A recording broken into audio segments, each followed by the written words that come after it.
Hello po, magandang hapon po sa inyong lahat. Ngayong hapong ito ay mayroon pong ipapakitang recipe sa inyo si Mama Yeps. Hello po Mama Yeps, ano po ang iyong ipapakitang recipe ngayon? Hello po sa inyong lahat. Ngayong araw na to ay ituturo ko po sa inyo ang paggawa po ng pandesal. Ito na po yung ating mga sangkap. 2 and 1/4 cup ng bread flour, breadcrumbs. 1/4 cup ng white sugar, 1/4 cup ng milk powder, 1 cup ng warm water, 1 tablespoon ng lard, 1 tablespoon ng margarine, 1 teaspoon ng asin, 1 tablespoon ng dough improver or enhancer, 1 tablespoon ng oil, isang itlog, at saka 1 tablespoon ng yeast. Ngayon po, ang una po natin gagawin ay paghalu-haluin po muna natin itong ating mga dry ingredients.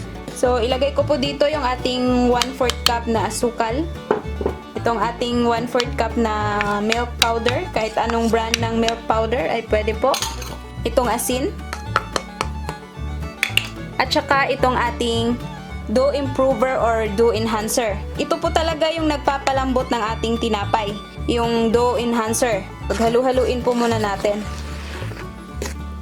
Yung dough enhancer po ay nakakatulong po yun na lumambot yung ating tinapay at saka hindi po siya masisira kaagad. Napapansin nyo pagka sa mga bakery, kahit yung mga tinapay nila ay ilang araw na ay malambot pa rin. Dahil po yun sa dough enhancer or improver na nilagay nila. Sunod po nating ilagay itong ating yeast.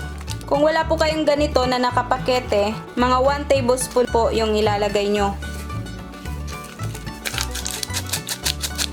Ngayon ay pwede na po nating ilagay itong ating warm water.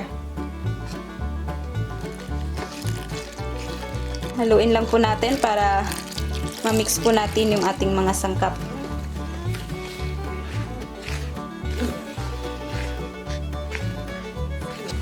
Nasubukan na po namin gumawa dati ng walang dough improver pero malambot naman po yung tinapay, kaya lang pagkalipas po ng mga ilang araw ay matigas na po talaga yung tinapay, para na po siyang bato. Pag naglalagay po kayo ng dough improver, kahit ilang araw pa ay malambot pa rin po yung inyong tinapay. Kaya napaka-importante pong mayroon po kayong nilalagay na dough improver or enhancer. Pero ang tawag din po sa iba nito ay dough conditioner. Yan, magkapareho lang po yan. Sunod po nating ilagay itong ating lard na 1 tablespoon. Tsaka itong ating margarine. Pagsabay-sabayan na po natin. Pati rin po itong ating oil na 1 tablespoon. Tsaka itong ating isang pirasong itlog.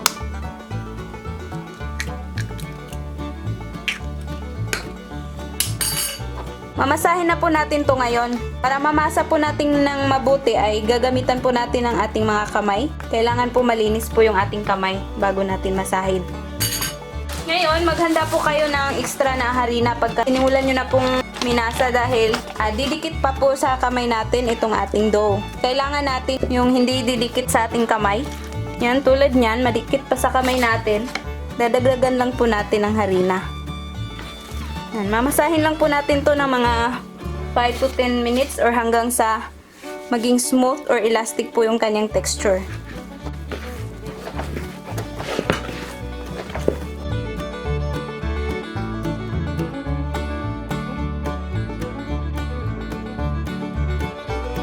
Ngayon po, pag nakikita nyo na ganito na po yung ating dough na smooth na po siya at elastic, yan, ready na po ito nating paalsahin. Bibilugin lang po natin. Tapos, ilalagay po natin dito sa ating pagpapaalsahan niya. Lalagyan po natin ng kunting oil para pag umalsa na siya ay hindi po siya didikit sa ating container. Yan, papahiran lang po natin ng lahat ng kanyang sides.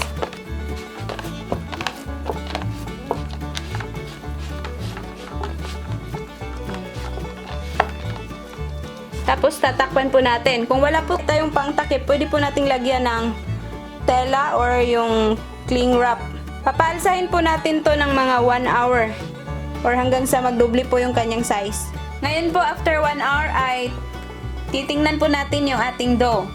Ayan, lumaki na po yung ating dough. So ngayon ay ready na po natin tong huhulmahin para sa ating pandesal. Ayan po, hahatiin na po natin itong ating dough.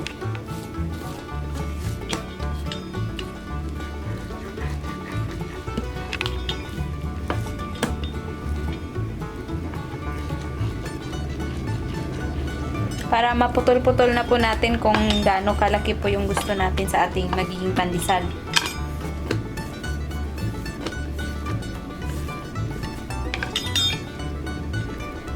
Yan, mga ganyan kalaki.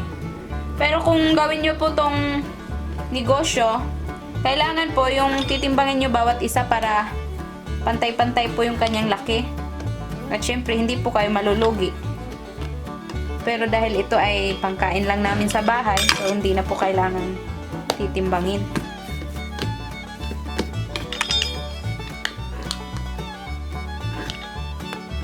Kakaiba po talaga yung kanyang texture pagka naglagay tayo ng dough improver. Talagang malambot na malambot po yung ating dough.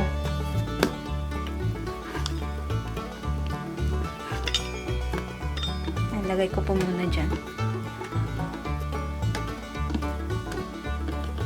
Pagkatapos nating maputol-putol to ay ilalagay na po natin or isasawsaw po natin dun sa ating breadcrumbs para maging crunchy siya mamaya pagkaluto na itong ating pandesal.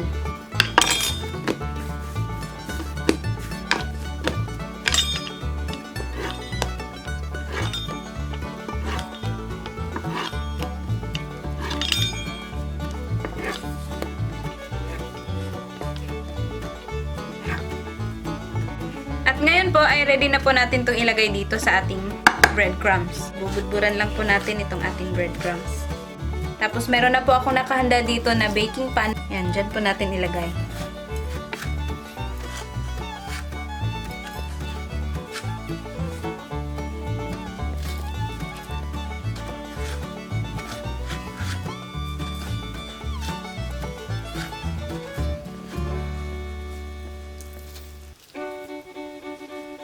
Subukan nyo po tong recipe na to dahil napakadali lang naman pong gawin.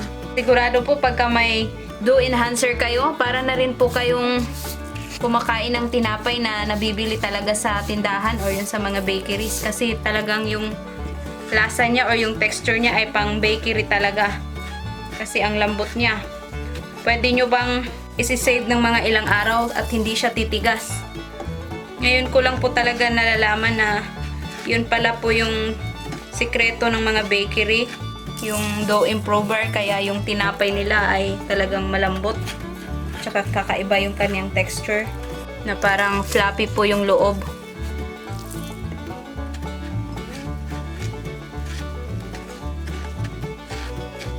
Marami naman pong nabibili ngayon na dough improver or enhancer sa mga grocery. Available na po yan ngayon. Or kaya sa mga online, may nagtitinda na rin. O orderin nyo po siya online. Meron po. Hindi naman po gaanong kamahalan kasi yung nilalagay natin ay konti lang.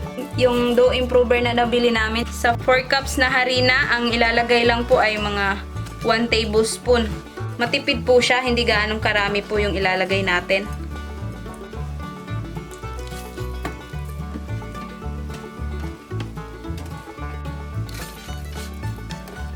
Ayan po, ito na po yung ating pandesal. So, ngayon ay tatakpan po muna natin to para medyo mapapaalsa pa po natin ng konti. Mga 20 to 30 minutes. Tapos, habang pinapaalsa po natin to ay i-preheat nyo na po yung inyong mga oven sa 375 degrees Fahrenheit. Ayan, babalikan po natin to mamaya pagka medyo lumaki po siya ng konti. Ngayon po ay ready na po natin tong isalang sa ating oven. Lulutuin lang po natin to ng mga 10 to 15 minutes or hanggang sa maging golden brown po yung kanyang kulay.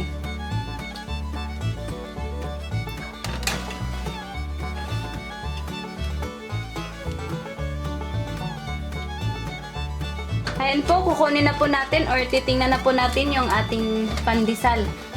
Ayan, napakaganda na po yun ng kanyang kulay. So, luto na po to. Yan, palalamigin lang po natin ng konti para pwede na natin kainin.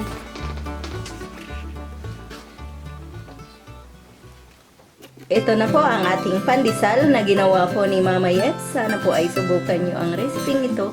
Sana mag-like, mag-subscribe at mag-share po kayo. Maraming salamat po sa inyong panonood. Ito po ang inyong Ate Mayang na nagsasabing mabuhay! Once. Once. Wakati. YouTube